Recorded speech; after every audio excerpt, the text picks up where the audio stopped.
Hello everyone. Good evening. This is so exciting. It's always my pleasure to see you. This is your coach and therapist, Ruth Waithira. Welcome, welcome, welcome to the Rapid Healing and Transformation Challenge. We've been waiting for you. We've gone live. If you know a friend who wanted to attend, please tell them we are live so that they don't get late. I can see that we are also very, very excited. People are saying they're eagerly waiting in the comment section. They're saying they're eagerly waiting for this. We have also been looking forward to meeting with you. We've been looking forward to interacting with you, to learn and to unlearn some of the practices that we need to unlearn so that we can be able to face life as healthy individuals. So for those of us who are meeting us for the first time, like I have said, my name is Ruth Waithira. I'm your coach and therapist. Uh, I have a deep, deep, deep desire to see people heal from their trauma because I know how trauma shows up in our everyday life. Like I have said severally before, is that our subconscious mind is the one that is responsible for 90% of our decisions. So it is subconscious. So a lot of us are not aware. So you'll just be making decisions influenced by something that you are not aware of. So trauma healing involves all that, the reprogramming of our subconscious mind, bringing what is not known into known so that we can heal it, so that we are able to be healthy. And I'm very excited. We are going to have a 3 days sessions. Our first day is today. We have our guest with us. Her friend is Zipporah Nyangara. Zipporah will be taking us through trauma and how it shows up in our everyday life, how it affects us daily. Zipporah runs an initiative in one of our main towns called Nakuru. The initiative is called Okoa Kairetu, which in Greek means Save the Girl Child. So Zipporah's program focuses on teenage moms, how to provide them psychosocial support, address mental health issues, and she'll be here with us for the next 1 hour. She will teach us and train us, and we'll have a question and answer section. So as she's teaching, please take notes, take those questions with you. We shall address them at a later date. So Zipporah, meet our community of members, and please take it away. Thank you. Karibu. Asante. Thank you, Ruth, for the introduction. I am really glad and privileged to be here. And I also agree with you that trauma really affects us. It affects how we see life. It affects how we view our relationships and just how we go about even our intrapersonal and interpersonal relationship. And it's important for us to change, and for us to change, change begins with self-awareness and being able to know and understand that how best can we understand ourselves and what are the areas that we need to work on even as individuals. And I always say that the self-awareness journey is an individual journey and a personal journey. So I'm really glad and even privileged to be here, and I'll be sharing my screen so that you can see and we can learn together. But then also for me, this is more like let's start with facilitation. You know, when you're talking about facilitation, it means that I do not have the monopoly of knowledge. And like in teaching, where it's now the teacher standing before the students, in front of the students, and doing everything. So let's talk about rapid healing change and challenge, and also just being able to know ourselves. So one of the things that we need to understand when it comes to trauma is a result of the stressful events that we have. So it means that trauma comes after the events that we have, and that events that you've also gone through as an individual. And so what happens is, after those stressful events, they really leave you struggling with either emotions, with memories, and with anxieties. And that is why you will find that, for example, if you went through an experience and it left you with trauma, you'll always have those memories. I will put an example for me personally. A few years ago, I was carjacked. I was actually walking with my friend. We were just out of college, and I was just out of my class. And so my friend would wait for me so that we go home together. So that night, we were like, let's just change the route. We need to change the route. So what happened is we met a matatu. When we met a matatu, we got people, and then the driver was inside there asking he apparently mentioned that he was lost and he needed the direction. But lo and behold, it was not just a driver, it was a driver come a thief. So we were put inside the matatu. We were told to get inside. They really roughed us up. And I remember they took everything that I had in terms of one in terms of my makeup. I had just gotten my first salary. So I had, as a lady, what do? You just go and decide, I'm going to do makeup. I had bought bras. I mean, just to appreciate myself. They took everything. But now what happened is that for years, every time I walked on that road, I would freak out completely. I would freeze, like I was so scared because it reminded me of the event that had taken place. So when it comes to trauma, trauma basically leaves you struggling with the emotions, with the memories, and with the anxieties. And truth be told, it took me years to like pass through that route in confidence. So when you're talking about trauma, remember also what will traumatize me as an individual may not really traumatize you. So that's why it's important to be able to really respect people's experiences, really respect what they are going through, and really respect how they are. So, when we are coming to trauma, there are different causes of traumas. One, it could be a one time event. A one time event, like in my case, a carjacking, a one time event like violence. Let's say, for example, like the post election violence that we had when during the 2007 elections. So that a one time event can cause trauma. Because I remember, again, when talking about trauma, it's more about the effect that it leaves you with, the struggles that you go through in terms of emotions and memories. Number two, the second cause of trauma can be the ongoing relentless stresses. This could be domestic violence. This could be, and these occur repeatedly. So, in the event that one is in a domestic violence relationship, this could lead to trauma because every other time you are beaten up, you roughed up. And in some relationships, you find that domestic violence is actually normalized. I once worked in a place where actually the women would cry and say, my husband does not love me anymore. And when we asked and probed further, they were like, no, it's because he has not been beating me recently.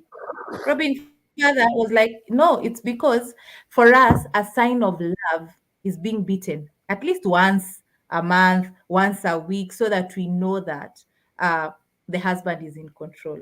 But now, what will happen is that now these ongoing stresses, ongoing domestic violence, then leads to trauma because now we've normalized it to a point that when you're doing your own things, you are not able to be able to handle or rather deal with life issues effectively.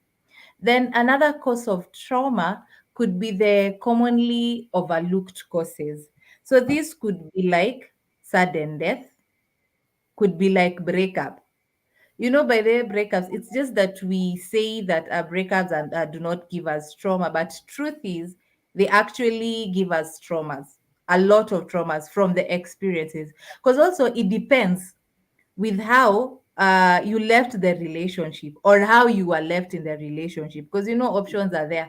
It's either you leave the relationship, it's either you are left, it's either you left each other. So you will find that when this happens, with let's say, for example, a breakup, that what happens now with in terms of breakup, what really happens is the experience now leads to trauma. So what happens is you'll be thinking of the tall, dark, and handsome man, and then you'll be like, no, I do not want a handsome man in front of me because they left me. And now we brand all men as people that really left me. Like all tall, dark, and handsome men, you should not like really just go closer to them.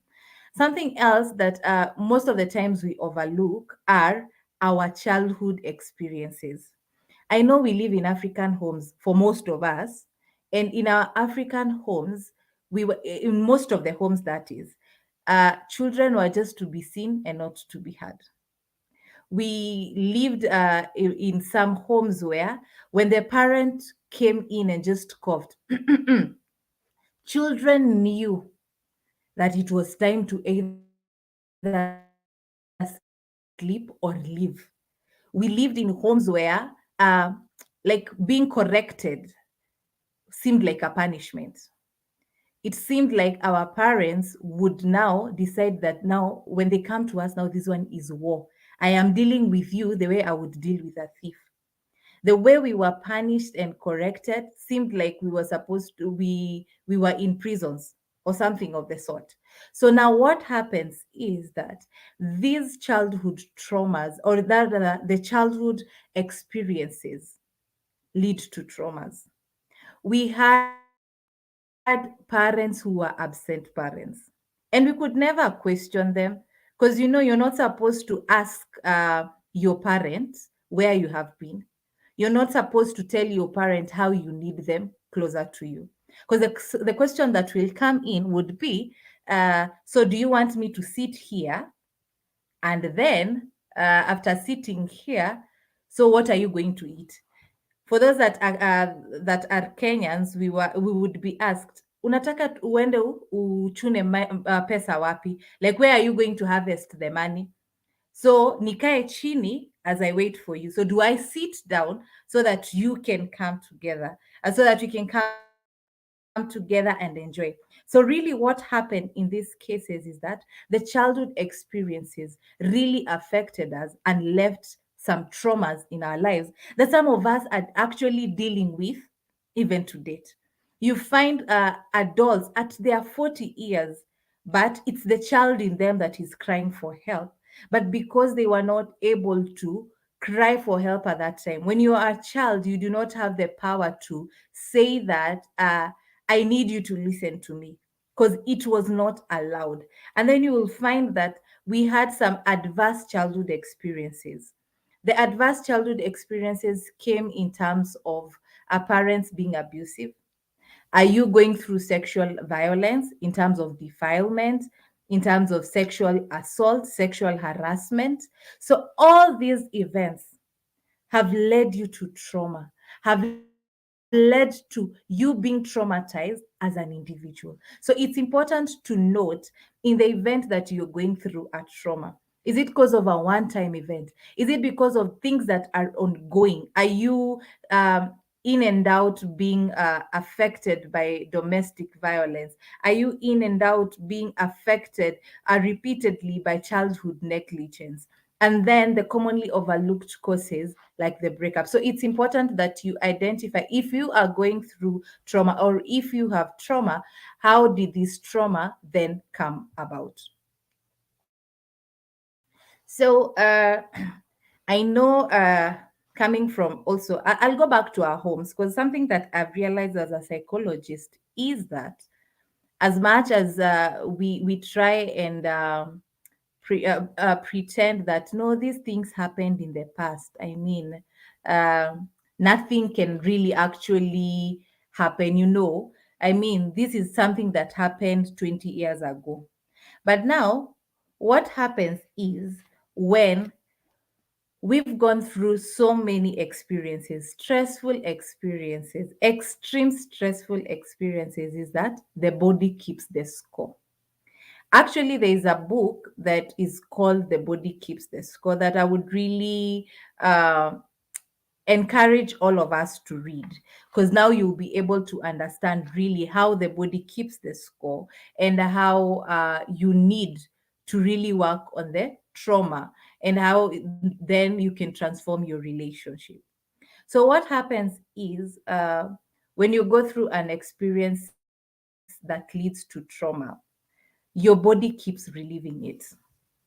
That is why, if maybe you went through sexual violence, let's assume like rape. So every time you pass where it happened, your body keeps telling you that, uh-huh, you were raped. So your body gets cold or gets into shivers, because we'll talk about how our body copes. So your body keeps reliving it every other time. And then your brain now tells you there's danger, even if that thing happened 10 years ago and you never dealt with it. So your mind keeps telling you, like, hey, where things are bad, you need to really get out of that place. I'll use an example. Let's talk about guys that are in the military. So, for guys that have been in the military, because of the wars that they have gone into, because of what they have done, most of them have been in war zone. And what happens in war zone is that you will see bodies, you will kill, you will shoot. I mean, I love watching investigative movies and dramas and action. So I always like feel I'm part of that movie. So what happens is that as the military personnel continues being in that environment, now after leaving that place, they are traumatized because probably they watched a friend dying. Probably they shot a child in the process of them trying to seek help. So what happens is that in the event that they've left war, they are now home. They are actually retired. Now when they hear like a tire burst, you will notice or how they react. So it's either they coil, they now seek for a place where they can get refuge, or just for cover up, and now they are ready for war. So that is how trauma keeps reliving itself in our bodies. In the event that maybe you were beaten up, let's say, for example, in a relationship. So, what happens is that every other time when it gets to 7 p.m., you know that your partner beats you at 7 p.m. Your body tells you, your brain tells you it's time. It's going to be war. Even in the event that your partner left you, now you've gone through the experience, the domestic violence, then your brain keeps on telling you, if I leave this house at 7 p.m. and get back at 9 p.m., this is war. So your brain keeps on coming back and telling you, you need to leave. There is war coming. There is something that is going to come up. So remember that trauma is actually not the event, it is how we respond to it. For example, if a child has been beaten up and bullied in school, how you respond to that child as a parent makes a whole lot of difference.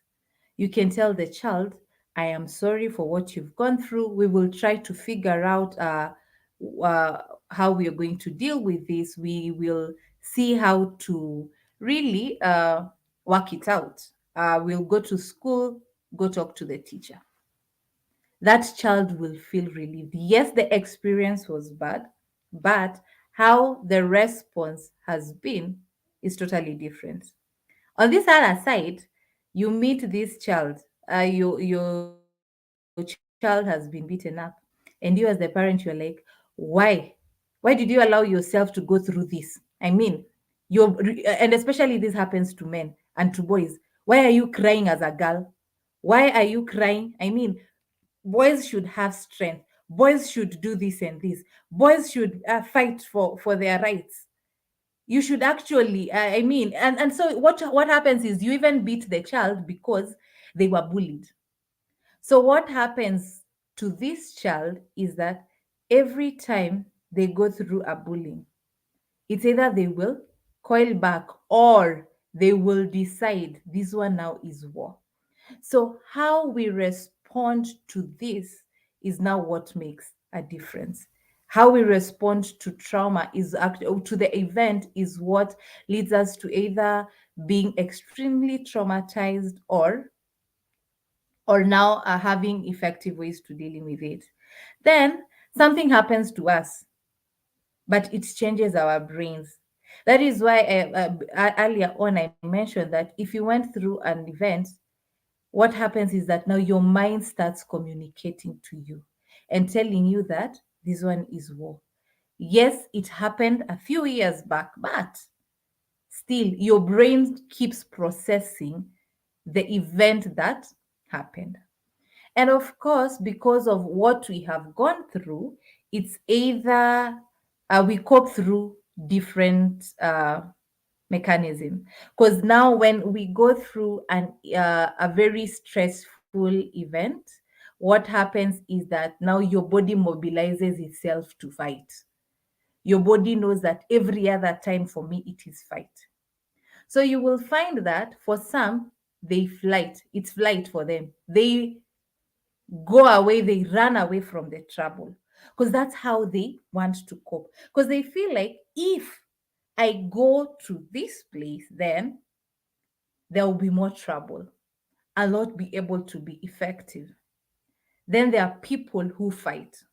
You'll find, like, for example, there are people that when something has happened, let's say, for example, they're in a conversation with someone and someone does not agree with what they are saying. So, what happens is if you do not agree with me, then this one is war.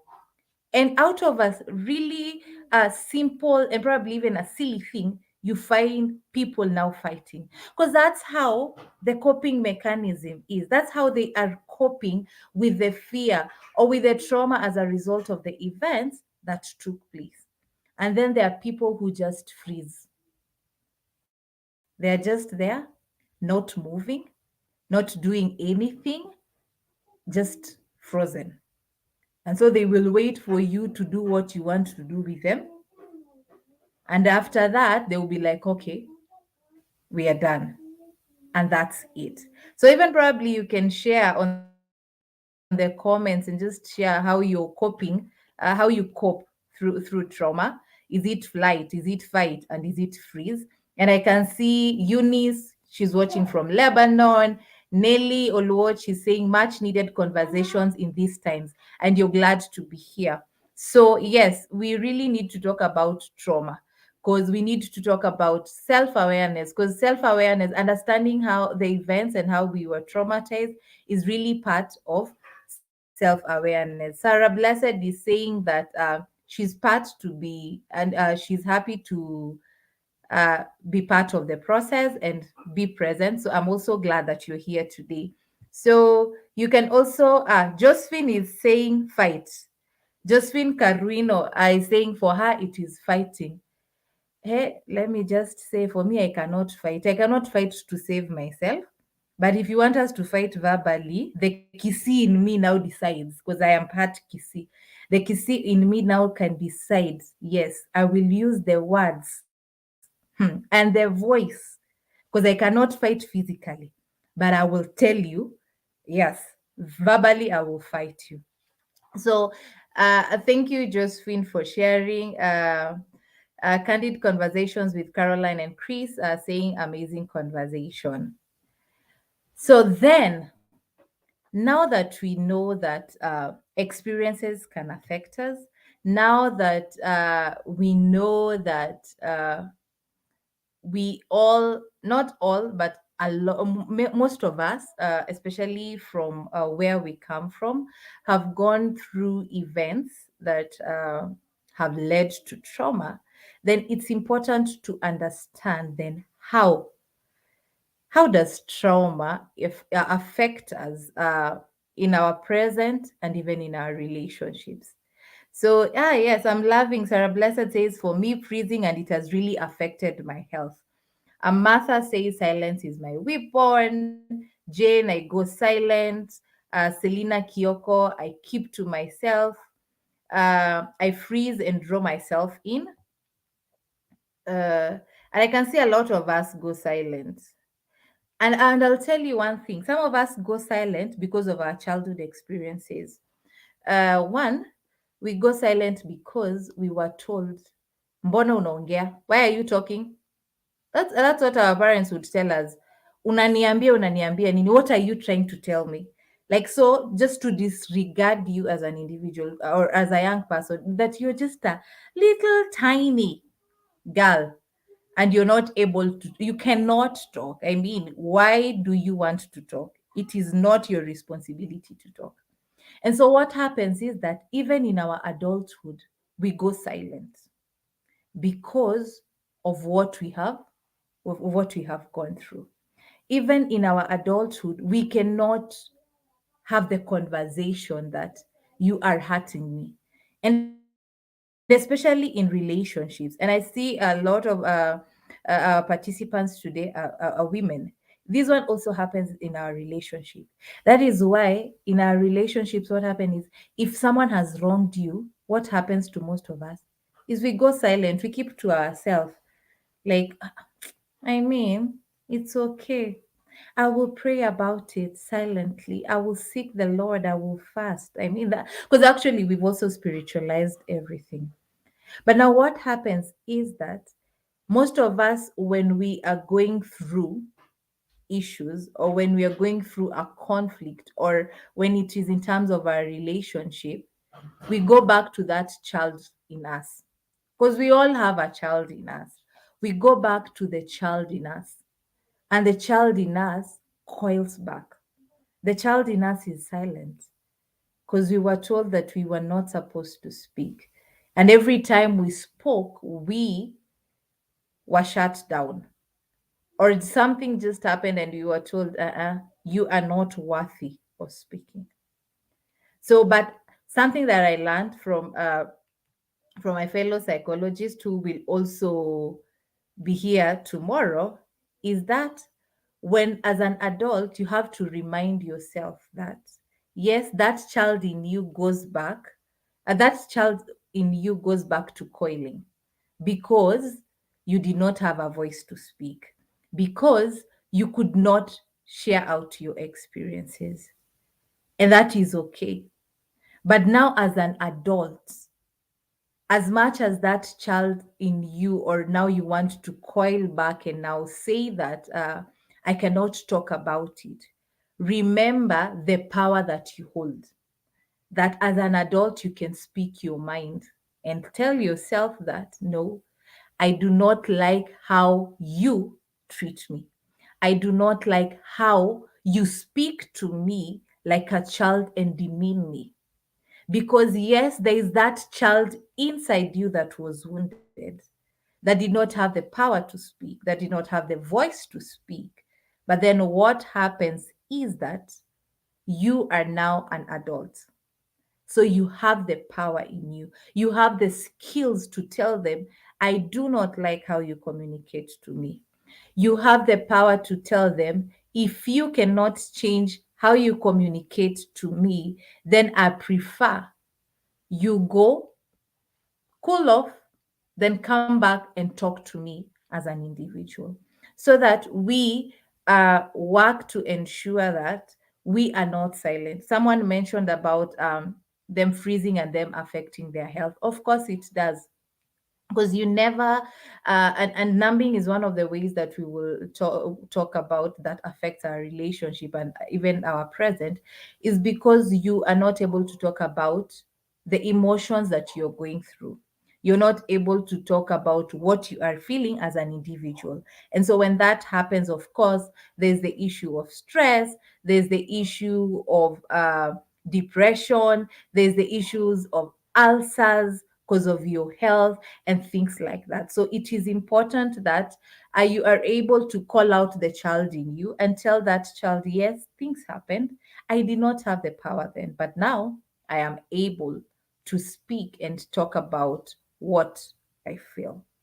So thank you for talking about what you go through. Yeah, Lillian says silence is my thing, and also a session worth having. So karibu sana, welcome, and thank you for being part of this session. So, like I said, trauma really affects our present, and the quote that says that you can run but you cannot hide. I always feel like this is now uh, the place that yes, you can run but you cannot hide. And I know a lot of people will say you have to be positive every other time, things like that, be happy, be okay. But that's toxic positivity. So, what happens with that is that when you're talking about toxic positivity, you do not get in touch with your emotions. And actually, negative emotions are not really bad. If, let's say, for example, you are making your chapatis and you touch the pan, the hot pan. When you touch the hot pan, it will show you, by the way, this pan is either hot enough or not yet hot enough to cook the chapatis. So that one now will tell you it's either you wait, it's either you put the chapati on the pan immediately, otherwise, it's going to burn or be hard like the Last Supper. Or, and then when you put the hand on the pan for 5 minutes, what happens? It burns. Your hand will burn. Meaning that it's the same thing with our emotions and with our negative emotions. When you get in touch with your negative emotions, they hold on to them for quite some time, then it burns you. It affects you. That's why you will find some people are having high blood pressure because they've held on to the anger. They have held on to the pain for quite some time that you are not able to let go of it. So it's important for you to understand that the negative emotions that sometimes you go through are okay. So it is up to you to decide, like the pan. Will I just touch it and understand the degree of the heat, or will I just put my hand on it and now decide that I am going to suffer? Katrina Warwick says, I read the book Finding Me by Viola Davis. Helps a lot to embrace the wounded child. That is true. It's actually in my to read list. I'm hoping that I'm going to read it, but thanks a lot for that. So, yes, so this is how trauma affects us in our present and in our relationship. In terms of one, emotional, we get connected too much to the past. And when we get connected too much to the past, we believe that emotional expression is too dangerous. We numb, and some of us lack emotions. So, what happens is that in the event that you've gone through experiences that have led to trauma, they really affect you because you keep on connecting to the past, too much to the past. Again, from my experience and working with individuals, I believe that it is important to connect to the past so that you're able to put the dots together and see probably I am behaving the way I am behaving because of my past, because of a childhood experience, because of a breakup or something like that. But now trauma affects us because we connect too much to the past that we cannot live effectively in the present, to a point that you expressing your emotions is dangerous. You feel like it's very dangerous to express your emotions because you do not find a safe space for the same. I'll give an example when it comes to violence. And violence could be either gender based violence, intimate partner violence, the sexual violence, or even the economical violence that a lot of women go through. So you will find that for women that have gone through uh, violence, and especially intimate partner violence, uh, uh, coming from from their partners, it's like they block. So it gets to a point that they feel like if I talk, uh, this person is going to leave me, especially after probably you've left the entire relationship, you now picking up yourself, and then now you just walking on the road minding your own business and things like that. I mean, things, life is just working okay for you, or so you think. Then you meet this Prince Charming, or is it a frog, whichever description you're going to give that person. Then you start noticing some things, like this person does not communicate. This person is demeaning you. But because of what you've gone through, you feel like if I express my emotion, they will say I am not healed. You know, the reverse psychology. They will say, stop putting things. I mean, it's not that way. They will say it is me and not them. They will say that I have decided to put all men in the same basket. How we describe all the men in our lives. Wanaume wachana, leave the men alone, leave, we call them the other gender, you know.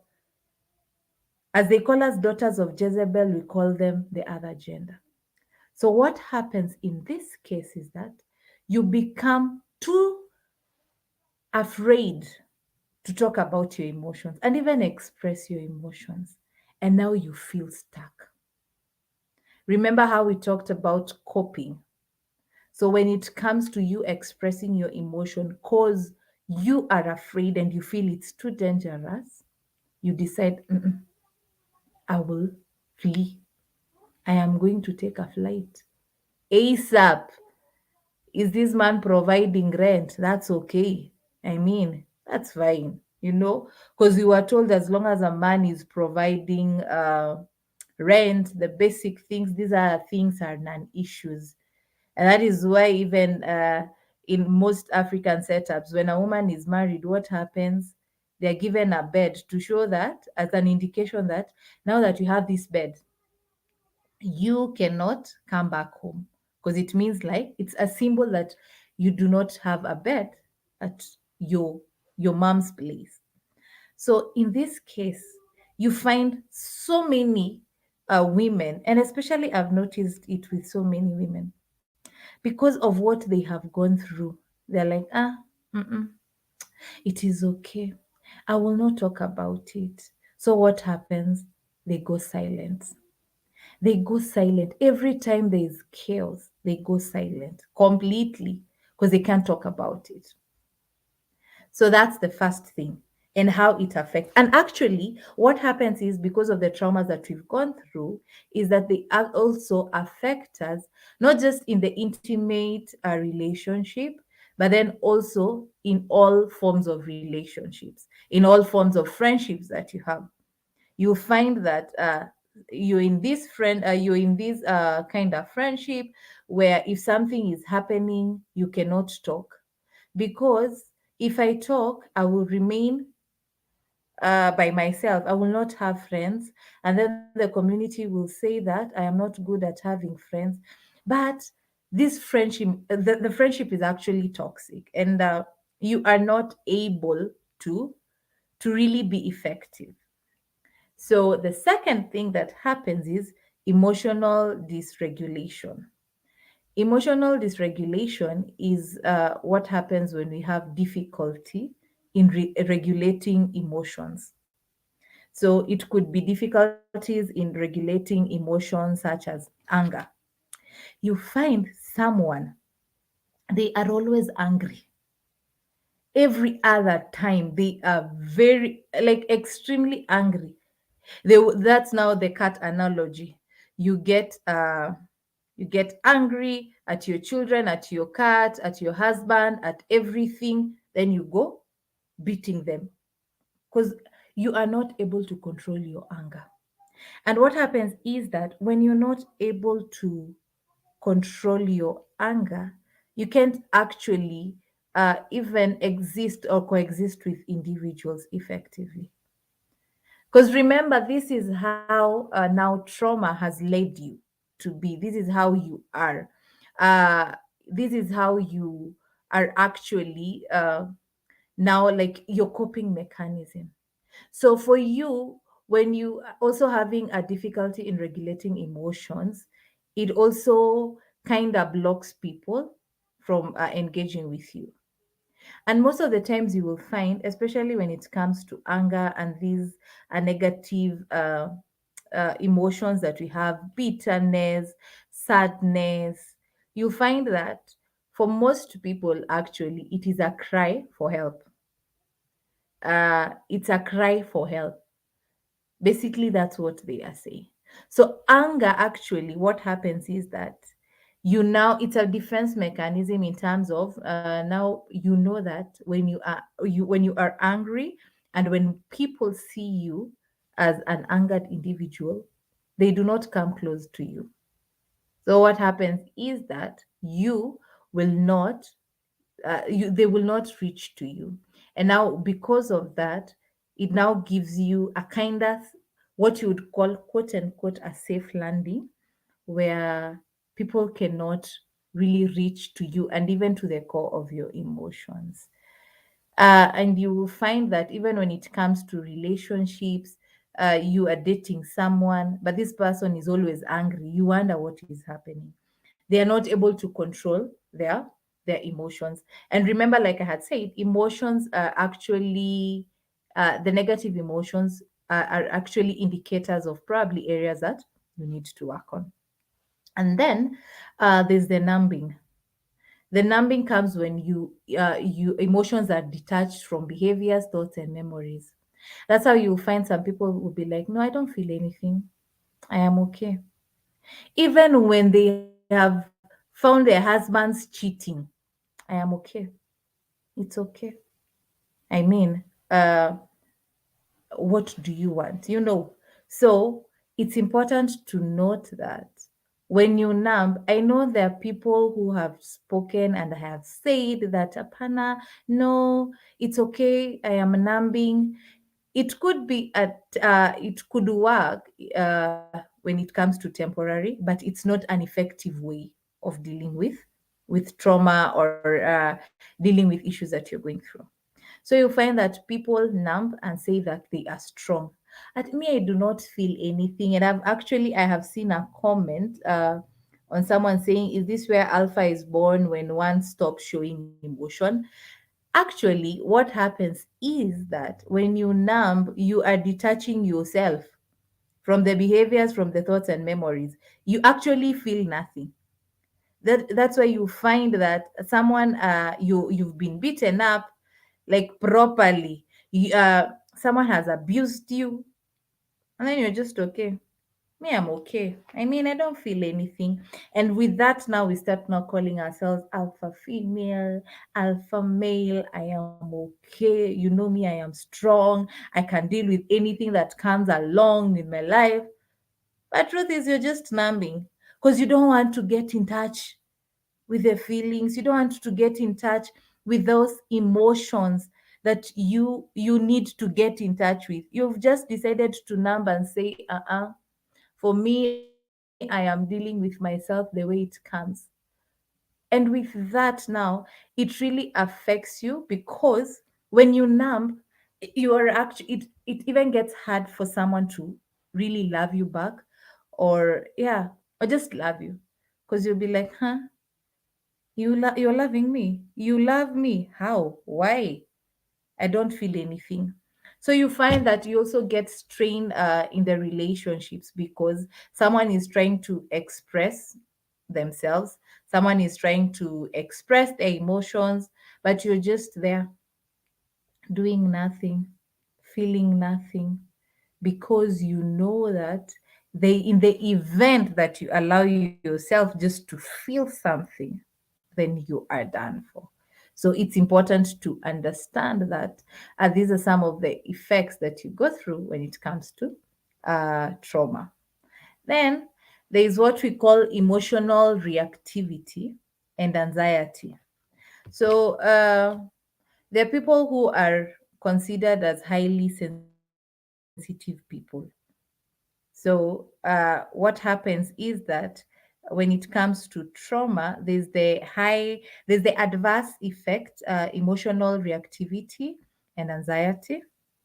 There are people that are called highly sensitive people. You would consider uh, they cry at anything. They cry when things are happening. They cry when something bad is happening. They cry when something good is happening. They cry because there's sunshine. They cry because there's rain. These are also the people that you cannot, they are very highly sensitive. You can't even tell them, and what happened to you in terms of today? Why have you dressed like that? If you say a comment uh, in terms of how they address just one time, it now becomes an issue. You cannot step on them. If you step on them, even just like by mistake, they will go like, have you been sent? What is wrong with you? You are undermining me. You've always hated me. I'm just using the examples that we see along the streets in our engagement and even among ourselves. So, what happens is that when you've gone through an experience that has led to trauma, someone who has gone through that, especially a highly sensitive person, they become very prone to emotional reactivity and anxiety.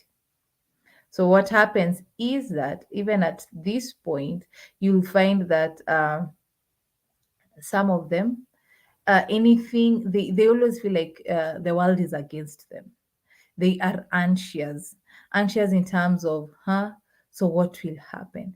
So you'll also find that some of them even develop some conditions, even post-traumatic stress disorders, anxiety disorders, because of really what they've gone through, because that's now the effect of the trauma of the because of the experiences that they have gone through.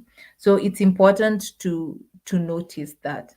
But then also, it does not mean that entirely the entire time that people that are very sensitive people have gone through trauma all the time. No, it doesn't mean that. Then people who have gone through trauma, one of the effects is potential violence. This is because it's their way, it's their coping mechanism, the fight mode. Like you will fight everything and anything that comes your way, instead of having conversations. Like, let's sit down and having the conversation. You'll be like, no, I cannot fight. We cannot sit and have this conversation. Why? Because also what has happened is that as a result of the experiences that you have gone through, you knew that fighting is now a way of you coping with the issues.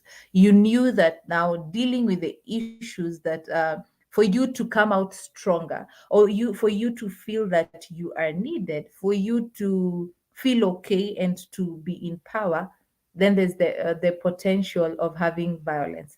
It could now be you, and that is why even as women, I know I know we talk about men being abusive in terms of beating the wife, your clan, beating your girlfriend. But truth is, we also have women that are very violent, extremely violent. One time, I was working in a community, and there's this man who would be beaten by the wife, but the wife. But the community, especially first of all, the neighbors would think it's the other way around. So what would happen is that this mama was really blessed, endowed, heavy built. So what would happen is that he would sit on the husband and start beating him up properly, thoroughly. But in the process, she would scream and call for help. So when the neighbors would come for help, what would happen is that they would beat the husband, thinking that the husband had beaten up the wife. Going further and trying to seek clarification on what really had happened, uh, we realized that this lady had gone through so much physical violence as a child and also in a previous relationship.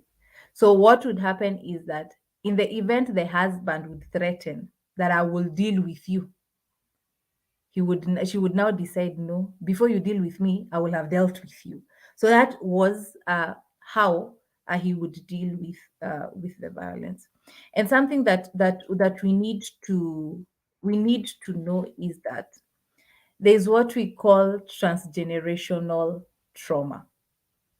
That what happened to me, I will pass it down to my children, and my children will pass it down uh, to their children, to my grandchildren. So it is important as an individual to decide that you are now breaking the cycle, breaking the chain. I will use just a basic example that we keep on mentioning. I know some of us, we come from families that we hate our cousins and our uncles. We do not know why we hate them, but we found our parents hating them. So for us, we have decided we are going to continue hating them and actually even passing it down to our children and our children's children. So it is important to know as an individual that as much as the events came and went, there's the effect that you went through. There's the effect now, the trauma that you have gone through, that now the event already passed, but you're now having to deal with emotions. You're now having to deal with different things. The now having to connect back to the memories and to the experiences that you went through. But now it is said, and this is something that I like saying, that when you know better, you do better. So I know we are going to talk about the next 2 days, having different topics. But then now it's my clarion call to all of us, and especially women, that now we have to deal with the trauma of the events that happened to us. Because maybe you are a single parent and now you're now working towards raising your children alone. That does not mean that now you tell your children that all men are dogs. You don't have to put that in them, feeding them the wrong kind of things. So thank you so much. I do not know if there's any question. You can put them on the chat box.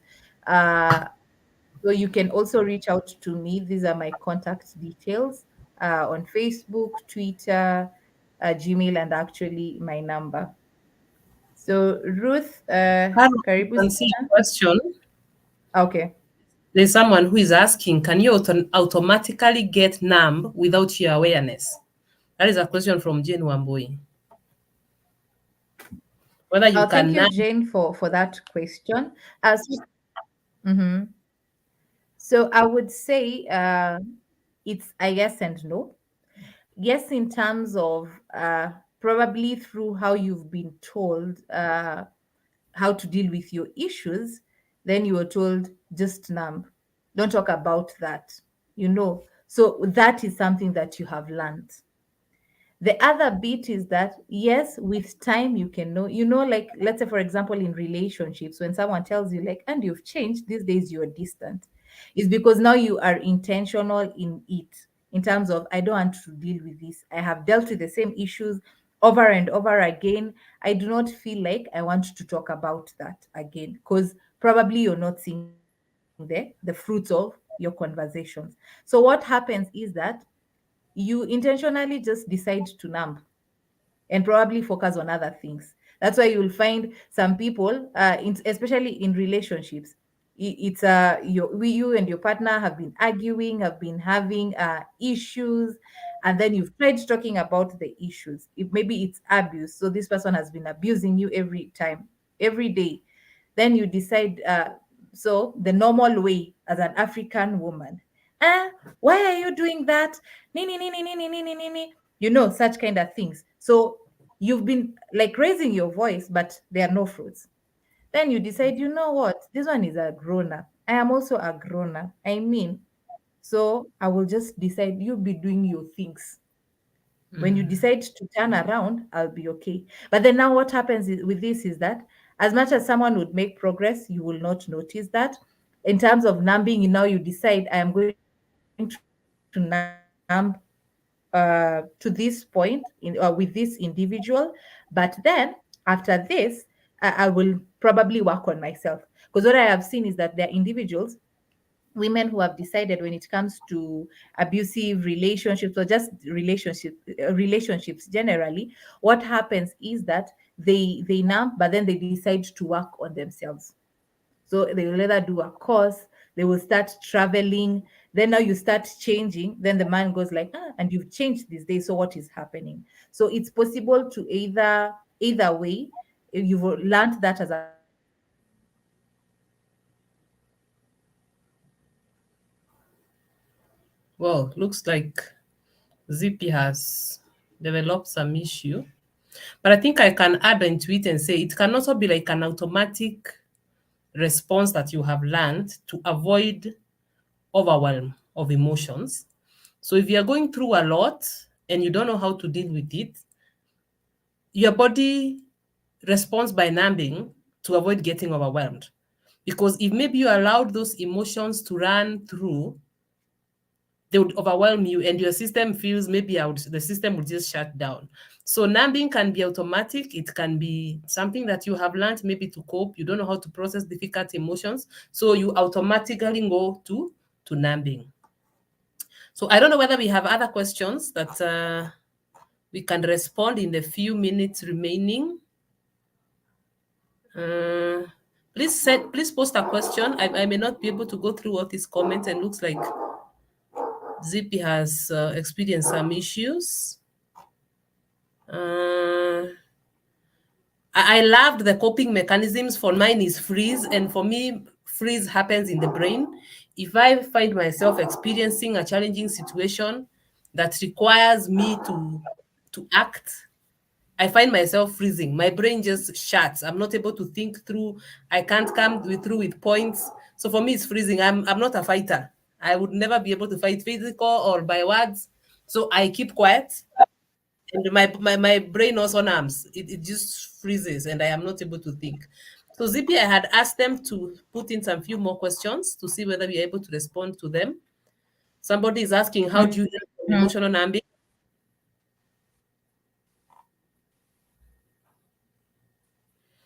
I think the first thing you need to do is develop awareness that emotional numbing is unhealthy for you. So you look for ways and mechanisms, maybe through the support of a therapist, to help you access your emotions in a safe space. Because numbing is unhealthy. Those emotions, like Zippy has told us, the body keeps scores. So you will shut them in, you will numb, you don't want to feel them, you don't want to experience them, but they'll show up. They will show up in other ways. They will show up in high blood pressure. They will show up in diabetes type 2. They will show up in depression. They will show up somewhere. So the best way to deal with emotions is not to numb them, is to address them. And what you have realized is that the moment you confront something, it loses its power over you. You may feel like you are overwhelmed, but the moment you're able to touch on those emotions and express them and get better coping mechanisms, they lose their power over you. So you don't have to numb forever. You don't need to numb. So someone is asking whether numbing is equal to manipulation. I'm not sure about that because, well, I don't know. You don't want to talk about it because you want the other person to feel guilty for doing whatever it is that they have done. I would say that is unhealthy. That's a very unhealthy way of dealing with conflict in relationships or whatever. So instead of numbing your emotions, it's important to learn how to address them and to deal with them. Because even the most difficult emotions, there are ways in which you can deal with them. You don't have to numb. Numbing is unhealthy. It will affect your relationships in a very, very negative way. So I stayed in a numbing relationship for 10 years until I said it is enough. Yes, it will get somewhere, it will become an overwhelm. And like we have said, it will show up in other ways. You realize you may start experiencing physical ailments due to that numbing experience. So numbing is unhealthy. That is what we are saying. Numbing is unhealthy, and you need to find ways of dealing with them. So do we have any other question? So I'm happy you are all here. I can see people who are saying it is a session worth having. People are talking about defense mechanisms and frozen. Like Zippy has said, you may find yourself in a temporary solution where you in a temporary situation where you have to numb, or maybe just deny what is happening. But you can't be in that situation forever. Sometimes denial is good as long as it is temporary, because maybe if you also allow the whole range of those emotions to hit you, they will overwhelm you, but you can't remain in that state forever. So people are saying it's a session worth having. Silence is my thing. Thanks. Silence is me. I go silent. Silence is very common with women because a lot of us are not confrontational. We were taught to think and to imagine that confrontations are bad. They need to fight. And if you are fighting, then you're a bad woman. You are not worth to be in a relationship with. So a lot of us will go silent. There's also the belief that let's keep quiet and God will fight our battles. That is also unhealthy. There is your bit to do. So going silent will not work for you in the long run. Going silent will actually affect you emotionally. It will also affect your relationship, because once you go silent, the other person doesn't understand why you are silent. They don't know what it is that made you go silent. They don't understand what it is that made you hurt. So it is important to learn how to speak out and to express our emotions. And thanks for the session, quite informative. Looking forward to more of such. And it is now 9:02. We were supposed to end our session at 9. I'm so happy that you are able to attend. We have done our first session. Like I told you, it is going to be a 3-day session, a 3-day seminar. So tomorrow we are going to have Carol. Carol will talk about attachment styles and how those styles determine the kind of relationships we attract and how we show up in our relationships. So I'm looking forward to seeing you tomorrow. Please remind a friend, invite a friend to come tomorrow at 8 p.m. so that we can have the session on attachment styles. How do you show up? Are you securely attached? Are you insecurely attached? Are you avoidant? Are you anxious? I'm sure Carol will take us through all those tomorrow. So if there are no further questions, I would want us to end our session here. And like I always say, I'm so blessed to have you. I am so blessed to have this community. Let's do better. Let's do better. Now that we know better, we need to do better, not just for ourselves, but for our children and the generations that we are raising to come after us. So thank you very much for showing up. Have a good night. Thank you.